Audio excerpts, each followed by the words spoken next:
Welcome to Pindar Poetry. We hope you learned something new. You start by getting the right tools and removing power. This matters because stored charge can short components. Once done, pull out the battery pack and peel the small sticker in the battery bay to reveal the hidden screw. Use a Torx T8 security bit to remove all exposed screws, then flip the controller and gently insert a spudger into the rear seam.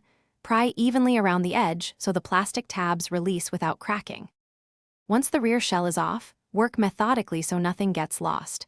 Identify where each ribbon and wire anchors to the board and take a photo if unsure. Make sure to lift latch-style connectors straight up. Do not yank cables. Next, unclip the trigger assemblies by gently depressing the retaining clips and slide out the springs, which are easy to lose. If removing sticks, rotate and pull up steadily while keeping springs and caps aligned for reassembly. To finish, reseat every ribbon and wire, making sure each connector clicks.